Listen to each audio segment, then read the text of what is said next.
Don't rely on social media. Put it down, turn it off, shut up, be quiet, learn, read. I'm a little black fat girl from Baltimore, Maryland, and I saw this fat black woman on a TV show. We took a field trip to that studio, and I hugged that woman. And I said, when I grow up, Miss Winfrey, I want to do what you do. And she said, you know, you got to work really hard. I was publicly humiliated for 25 years, every week, exploited by the tabloids. Every time any comedian wanted to make fun or make a joke about it, they could make a joke about it. And I accepted it because I thought I deserved it. Not long ago, Diddy was at the top of the world, living like royalty, hosting over-the-top parties in Miami with A-listers, gold bottles, and a whole lot of ego. But that fairy tale is over. Today, he sits inside one of the most notorious prisons in the United States, awaiting answers no bottle service can provide. And just when the world was trying to make sense of his fall from grace, another shockwave hit. Oprah Winfrey's name started surfacing in connection to the whole mess. People couldn't believe it. This is Oprah, the beacon of hope, the queen of daytime television, the billionaire who built her empire on self-worth and healing. Seeing her name linked, even faintly, to such darkness sent the internet into meltdown. But who's behind this sudden unraveling of the narrative? None other than Denzel Washington. That's right, the legendary actor known for his poise, discipline, and quiet dominance has decided to speak. And from what we're hearing, he's not just talking, he's lifting the veil. But before we dive into what Denzel actually said, let's get one thing straight. A surprising number of people still don't understand the full scope of what's going on. So let's rewind for a second and start at the beginning, because this isn't just another celebrity caught up in a scandal. It's not about cheating rumors or red carpet tantrums. This is deeper, darker, colder. We're talking about federal-level allegations that sound less like gossip and more like something out of a true crime documentary. We're talking about accusations involving human trafficking, blackmail, sedation of unknowing participants, and even claims involving minors. Yes, minors. And don't brush this off as internet conspiracy nonsense. These aren't Reddit threads. These are real allegations, part of serious investigations involving multiple federal agencies. And it all began, at least publicly, when Diddy's ex, Cassie, filed a bombshell lawsuit in late 2023. That case didn't just stir the pot, it knocked the lid clean off. After her claims went public, everything spiraled. Federal agents raided his homes, not one but multiple estates across the U.S.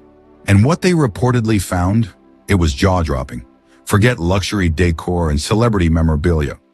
According to sources close to the investigation, they uncovered gallons of baby oil, closets filled with hundreds of adult items, and even entire rooms allegedly designed for acts too twisted to describe without sounding like we're reading a horror script. It was the kind of discovery that makes you question everything. Every photo shoot, every awards speech, every polished magazine cover. And then came the videos. Leaked reports claim that some of the footage retrieved during those raids was so disturbing, it left seasoned investigators visibly shaken. These weren't just party clips or wild after-hours moments. They were something else entirely. But just when everyone thought the story had hit its peak, it took a wild left turn. Suddenly, Oprah's name wasn't just being whispered, it was being talked about. Loudly, headlines, hashtags, comment sections in chaos. The same Oprah who gave away cars and spoke about trauma healing, the same Oprah who built an empire on authenticity and self-help. Now somehow she's being tied into the same world Diddy is desperately trying to escape. And just like that, Oprah Winfrey, the queen of daytime television, is being linked to one of the darkest scandals to ever rock the entertainment industry. But this didn't come from some gossip blogger or anonymous source on the internet. The person dropping her name? None other than Denzel Washington. Now pause for a second. We're not talking about a guy who jumps into drama for attention. This is Denzel, a man whose entire reputation is built on class, wisdom, and restraint. He's not out here chasing headlines or stirring up controversy for clout. So when Denzel speaks, really speaks, the world listens. According to whispers from insiders, he's not just casually name-dropping Oprah. He's reportedly peeling back the velvet curtain on Hollywood's deepest, darkest secrets. And yes, that curtain includes some uncomfortable truths about Oprah Winfrey. Sources close to the matter claim that Denzel has been quietly side-eyeing Oprah for years, not because of personal grudges or petty feuds, but because of her behavior behind closed doors, especially when it comes to how she treats people. More specifically, how she treats Black women in the entertainment industry. And let's be clear, this isn't about a single red carpet snub or a misunderstood interview moment. This is about years of simmering tension between two cultural giants. Because Oprah and Diddy, they go way back, decades deep. This isn't some sudden, out-of-the-blue connection. They've been seen laughing it up on her talk show, sharing knowing smiles at the BET Awards, hugging it out at the Grammys, and strutting side by side at the Cannes Film Festival, and those invite-only Met Gala nights most people only read about in magazines. On the surface, it was a beautiful image. Black icons supporting each other, lifting each other up in an industry that rarely makes space for them. But now, those old clips are being watched through a whole new lens. That hearty laugh Oprah gave Diddy on her couch, it doesn't feel so genuine anymore. That twinkle in Diddy's eye as he told stories about his rise from Harlem to the boardroom suddenly feels a bit too rehearsed. And those mutual compliments, once symbols of mutual respect, are now raising eyebrows. Was it all just for show? And if you think this is all just coincidence or conspiracy, let's bring in another name. Taraji P. Henson. Yes, Taraji, the powerhouse behind roles in Empire, Hidden Figures, and most recently, The Color Purple. A film that, by the way, was co-produced by Oprah herself. Taraji recently revealed that she came this close to walking away from that very project, not because of creative differences, but because she was being severely underpaid. And this isn't just about Taraji. Her experience echoes what Monique has been screaming into the void for years. Black women in Hollywood are consistently, systematically undervalued, even when they're the driving force behind the success of the project, even when they're on the poster, even when they are the story. And the common thread in these complaints? Oprah. She's not just somewhere in the background, she's often right in the middle of these narratives. Time and time again, her name pops up when Black women speak out about mistreatment, underpayment, and broken promises in the industry. And just when you think it couldn't get any messier, we go back to Monique's original claims. The ones that shook the industry and got her blackballed for years. But here's the twist. Monique wasn't pointing fingers at faceless executives or shady agents. She named names. And the person she said betrayed her the most? Oprah Winfrey. Let's rewind to 2008, when Monique did something incredibly brave. She sat down with Essence magazine and publicly shared a truth she had been carrying for years. She had been hurt in the most personal and devastating way by her own brother. This wasn't a publicity move. It wasn't a career play. It was raw, vulnerable, and courageous. But here's what most people didn't know. Monique had already confided this truth privately to someone she thought she could trust, Oprah Winfrey. She opened up about her painful history, the fractured relationship with her parents, and how her family dismissed her trauma instead of supporting her. Oprah knew all of this, every word. And yet, Oprah still went ahead and invited not just Monique's brother, but also her parents onto the Oprah Winfrey Show. They were brought on to publicly discuss the very pain Monique had entrusted to her in private, and Oprah didn't even give her a heads up. I began to see commercials with my brother, my mother, my father, and my other brother. Now, the reason why that means so much is because in the conversation we had about my brother, we then went deeper and we began to talk about our relationships with our mothers and our fathers. She never said my mother was coming on that show, because had Oprah Winfrey said, "I'm gonna have your mother," I would have said, "Shut it down." Let that sink in. You tell someone your deepest wound, and they turn around and use it for daytime TV. Your older brother, the one you once called a monster, he harmed you from such a young age? Are we talking about the kind of trauma that leaves lasting scars? That moment wasn't just shocking. It felt like a betrayal on a national stage. But this wasn't a one-time lapse in judgment. For years, Oprah built her brand on emotionally charged interviews, often pulling raw, painful stories from her guests under the guise of healing and connection. But more and more people began to wonder, was it really about healing, or was it about headlines? One of the loudest voices to speak out? 50 Cent. After Oprah criticized his music for being too explicit and accused him of promoting violence and hate, 50 fired back. He didn't just defend his lyrics, he went after Oprah herself. He accused her of building her empire by pandering to white audiences, even while distancing herself from the very community she came from. He went so far as to call her an Oreo, black on the outside, white on the inside. Harsh? Yes. But in his eyes, Oprah's commitment to black voices seemed to fade the moment mainstream white America tuned in, and he wasn't the only one who noticed. Ice Cube also made his frustrations known, especially after being excluded from Oprah's platforms entirely. Despite his impact on music, film, and even politics, he was never invited on The View, never featured on OEN, never given space to speak. Not even when he had powerful projects like Barbershop or the controversial series Black. White. To Cube, the issue wasn't his talent, it was his message. If you didn't align with Oprah's carefully maintained narrative, you didn't get a seat at her table. Even Chris Brown, yes, a divisive figure, was left puzzled. After donating to Oprah's school in South Africa early in his career, he was surprised to find himself completely shut out when his legal troubles surfaced.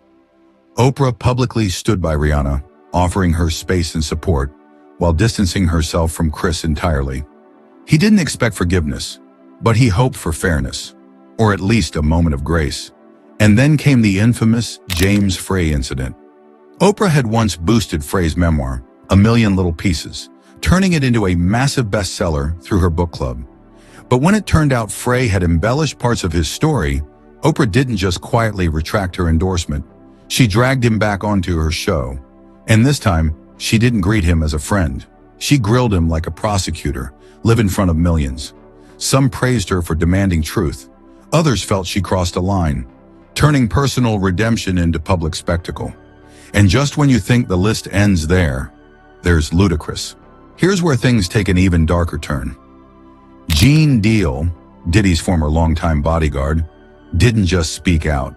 He dropped names, big ones. According to him, Diddy wasn't just rolling solo at those now infamous gatherings. He was in the company of Oprah Winfrey and Harvey Weinstein. You know he was running with Oprah and them, Gene said. That whole crew, Weinstein, Oprah, Epstein, Diddy was right there with them. Let that breathe for a moment. If the idea of Oprah and Harvey Weinstein cozying up next to Diddy doesn't make your eyebrows jump, then you're not looking close enough. Because these weren't just casual run-ins at Hollywood galas. They weren't random red carpet moments. We're talking about powerful, long-standing alliances. Relationships that span decades between people who not only held immense influence, but according to insiders, also shared deep, dark secrets behind closed doors. Let's start with Oprah and Harvey Weinstein. Their connection wasn't surface level. This wasn't some air kiss and wave for the camera friendship. They were tight.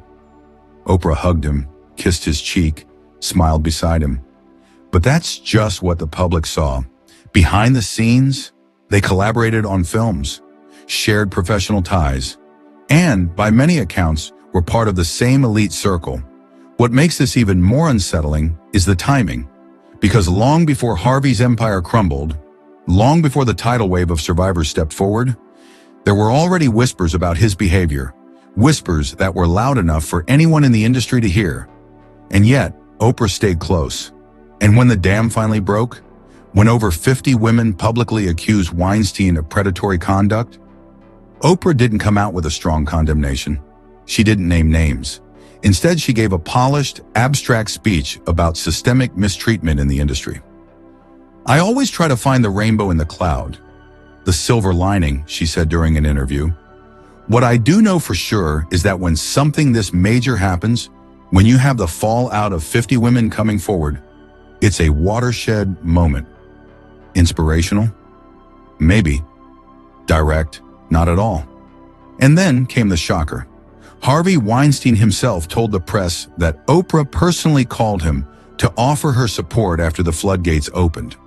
Support, not inquiry, not criticism, support. Now think about that. A man facing dozens of disturbing allegations, claiming that Oprah, the world's most recognizable voice for healing and justice, had his back during his collapse. Whether it was true or not, it sent shockwaves through the industry. Oprah's team jumped into full damage control. They denied any such call ever happened. They claimed she was only in touch for a potential 60 minutes interview. That's it. But the damage had already been done, because Weinstein wouldn't stop bringing her name up, over and over, as if to say, don't forget, she was with me. And that's what stung most. It wasn't just about whether she made that call. It was about the perception, the impression that when everything fell apart, Oprah was still in his corner. But it doesn't stop there. There's another moment, a different controversy, that throws Oprah's so-called loyalty into question. Another crack in the image of a woman who built her legacy on compassion, empowerment, and truth. Let's rewind to 1993, a year that marked one of the most iconic and intimate moments in television history. Michael Jackson, a notoriously private and globally scrutinized superstar, did something unexpected. He opened the gates of Neverland Ranch and invited Oprah Winfrey into his world. This wasn't just another celebrity interview. It was the interview, an emotional, vulnerable sit-down that aired live around the globe. Michael spoke about his childhood, his pain, and the pressures of fame. I suppose that everybody has to take responsibility for what they've done in life. And your father is one of those people who also has to take responsibility. But I do love him. Yes, I understand. And I am forgiving. For millions of viewers, it was the first time they saw past the glitter and into the man behind the legend. And for Oprah, it was a career-defining moment. That exclusive access helped launch her into a new stratosphere. It wasn't just a ratings success, it became part of her legacy. For years, she proudly referenced that interview. She called Michael a friend, a gentle soul, a person she had the privilege of getting to know on a deeper level. But then Michael passed away, and something changed. Fast forward to 2019, and suddenly Oprah seemed to switch sides. After years of calling Michael a trusted friend, she aligned herself with Leaving Neverland, a controversial documentary featuring disturbing accusations by Wade Robson and James Safechuck, two men who had previously testified under oath that Michael Jackson had never harmed them. And Oprah didn't just acknowledge the documentary, she went all in. She aired it, promoted it, and then followed it up with a full primetime special where she interviewed both Wade and James. She gave them her platform, her credibility, her trust. And by doing so, she distanced herself from the very man who once welcomed her into his sanctuary. It was a jarring moment for many fans. It's confusing to use the word abuse, especially when talking about what you saw in Leaving Neverland, where these men as young boys didn't even recognize it until much later in life, Oprah said in the special. Her tone was careful, but the implication was clear. She believed them. That decision hit hard, especially for Michael's supporters. They didn't just feel disappointed. They felt betrayed, because this wasn't just about the allegations. It was about timing, loyalty, legacy. How could Oprah so swiftly turn on someone who once opened his doors, his heart, and his pain to her in good faith? And people started asking, was it about justice or was it about headlines? Because if Oprah was truly committed to shedding light on abuse in the industry, then why didn't she bring that same energy to her relationship with Harvey Weinstein? Why did she hesitate when it came to calling out someone she worked with closely? Someone who had dozens of women publicly accusing him. And for many, the answer felt clear. Oprah picks her battles, and those battles often align with public perception and brand safety. To Michael's fans, it felt like rewriting history, like she was using her influence to reshape his legacy instead of honoring their past connection. They saw it as opportunistic, calculated, cold. But here's the kicker. It didn't stop with Michael, because there's more. Let's talk about John of God, the so-called miracle healer from Brazil that Oprah once celebrated as a figure of hope, healing, and spiritual renewal. She didn't just mention him briefly or throw him a passing compliment. Oprah flew to Brazil, met him in person, showcased his story on her platform, and introduced him to the world as someone with divine energy. But fast forward just a few years, and the truth was more terrifying than anyone could have imagined. John of God wasn't a healer. He was a predator in disguise. Reports emerged accusing him of unspeakable crimes, including orchestrating a horrifying operation that allegedly involved trafficking women, holding them captive, and forcing them to give birth so he could profit by selling their babies. Some claims even suggested organ trafficking. It wasn't just disturbing, it was sickening. And Oprah? She vanished from the narrative. No statement, no public reflection, no apology, just silence. As if the endorsement had never happened. As if millions of viewers hadn't been introduced to him through her lens. Everything connected to him, scrubbed clean, just gone. People started asking questions. How can someone with Oprah's reach and influence, someone known for preaching truth, justice, and emotional integrity, not address something this devastating? Not even a single line of accountability? Some say she didn't speak because she didn't have to. That Oprah doesn't just influence stories, she has the power to bury them. And there's precedent. Take her all-girls school in South Africa, celebrated across the globe. But then, scandal. One of the dorm matrons was arrested for serious misconduct involving students. The response? Minimal. A brief statement. No in-depth reckoning. No full transparency. Another moment swept away in polished PR. But the whispers were growing louder. Then came Seal, the Grammy-winning singer, who sparked fresh controversy by calling Oprah out on Instagram. He implied she had long known about Harvey Weinstein's alleged abuses, but kept her mouth shut. In his post, he painted Oprah not as a champion for the voiceless, but as a gatekeeper guarding the elite while pretending to fight for justice. The post blew up, and just 5 days later, Seal was hit with a battery charge. Convenient, right? The charges were later dropped, but the timing raised eyebrows. Many felt it wasn't just bad luck, it was retaliation. And comedian Cat Williams wasn't afraid to say the quiet part out loud. He claimed Oprah orchestrated the hit on Seal, that she was willing to sacrifice a black man's reputation to protect her own alliances behind the curtain. For a moment, it all went quiet again. The whispers faded, the story softened. But then, Denzel Washington, a man respected across generations, a legend with nothing to gain and no scandals in his closet. He didn't say much directly. He didn't need to. Those who knew how to listen heard everything. According to insider accounts, Denzel dropped subtle signals, suggesting that if Diddy's behavior behind closed doors was as bad as people claimed, then Oprah's might be even worse. He allegedly hinted that Oprah had used her power not just to uplift, but to filter, to control who rose and who got silenced. That she positioned herself as a savior while quietly protecting those who kept the system intact. So now I turn to you. What do you think? Is Denzel seeing something the rest of us missed? Is Oprah truly the icon we've been led to believe? Or is she just another gatekeeper in an industry built on silence, control, and carefully curated power? Let us know in the comments. And if this kind of deep dive has you thinking, trust me, you won't want to miss what we've got coming next.